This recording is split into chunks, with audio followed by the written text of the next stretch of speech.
Aisha Jumwa Karisa Katana is no longer a member of the United Democratic Alliance UDA.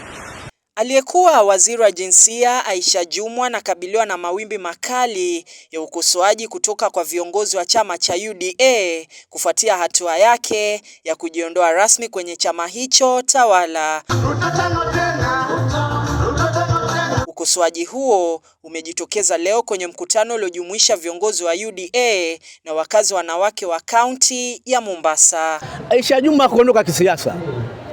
Aisha Jumwa aliondoka kwa maslahi yake. Aisha Jumwa umekuwa waziri wewe wa kina mama hawa. Nyinyi kina mama iko mkutano wote Aisha Jumwa alikuja na pesa kutoka serikalini akawapatia makundi yenu. Sasa walia kwa nani? Walia kwa nani? Ruto amekupatia uwaziri wewe mwenyewe form 4 hujafika.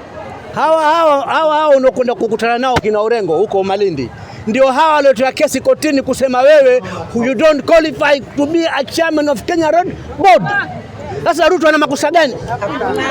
Wale ambao wanakimbia katika chama cha UDA ama wanampinga ni wale wanaangalia maslahi yao na matumbo yao.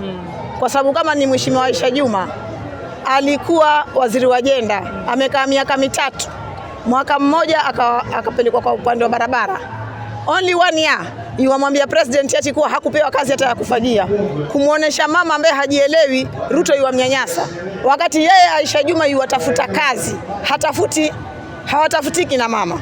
Jumwa ambaye aliwahi kuwa mbunge wa Malindi alitangaza kujiondoa akidai kudhulumiwa kisiasa, hatua ambayo baadhi ya wakazi wa kaunti ya Mombasa wameikosoa wakisema si ya busara kuelekea uchaguzi mkuu ujao. Aisha Jumwa kujiondoa kwa chama cha UDA akujamuondolea Rais Ruto chochote.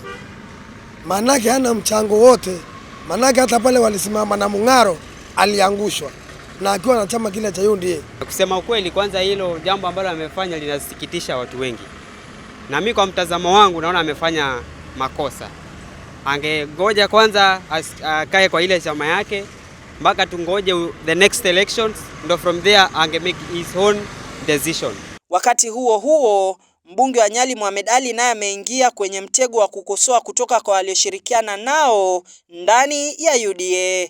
Viongozi hao wamemkumbusha jinsi walivyompigia debe hadi akahudumu kwa miaka 10 kama mbunge. Uamuzi wa Ali kuondoka UDA umemfanya kuteuliwa naibu kinara wa chama cha Wiper, ikizingatia kuwa awali alikuwa mshirika wa karibu wa chama tawala. Nimemuona mbunge wangu wa Nyali ambaye alikuwa ni Mohamed Ali amehama, ameenda kupewa party leader kwa Wiper.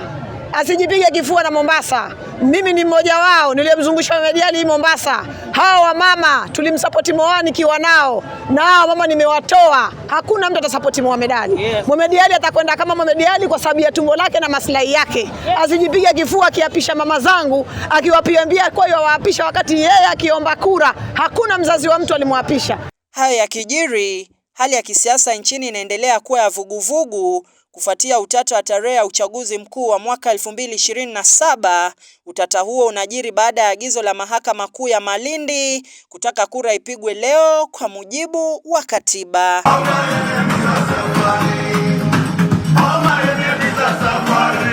Unaposema mimi ni basi, kuna walosema watanipata lini. David Lukoe, Runinga Pazuri, kutoka kaunti ya Mombasa.